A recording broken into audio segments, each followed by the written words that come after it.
В эти дни Талгат Бигельдинов получит многочисленные телеграммы, поздравления со всех концов страны.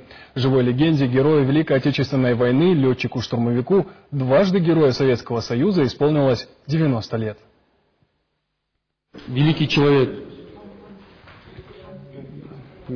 Мы гордимся, что есть у нас такие герои.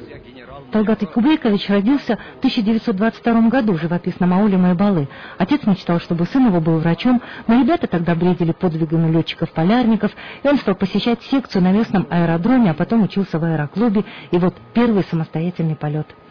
Думаю, неужели лечу?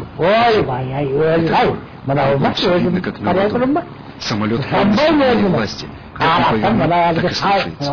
Налево, направо, так направо. Я лечу, вожу самолет сам. Выбор был сделан. Летчик. В начале войны он заканчивает Оренбургскую военную школу пилотов. В 43-м ушел на фронт. Не зря во время войны Ил-2 называли «летающий танк». На нем Талгат Бигельдинов более 300 раз поднимался в воздух, сбил 7 вражеских истребителей.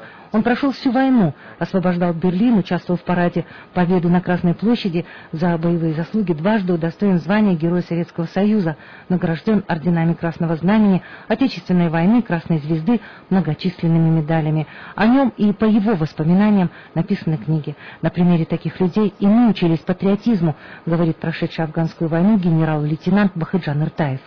Вот именно патриотизм таких людей мы подражаем, становимся героями.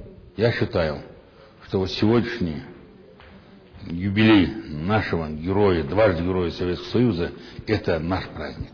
Я поздравляю всех казахстанцев, наших героев Великой Отечественной, нашего героя Талгата Бигельдиновича, его 90-летием. Мы гордый народ, у нас есть герои. Еще раз хотел бы сказать, давайте гордиться нашими героями.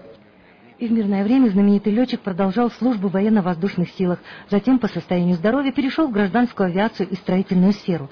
Часто выезжал на встречи со школьниками, студентами, сельскими жителями, вспоминал свой первый бой в небе. Тогда, попав в довольно сложную ситуацию, он все равно вышел из нее победителем. И совет, который он дает нынешним военным, очень прост.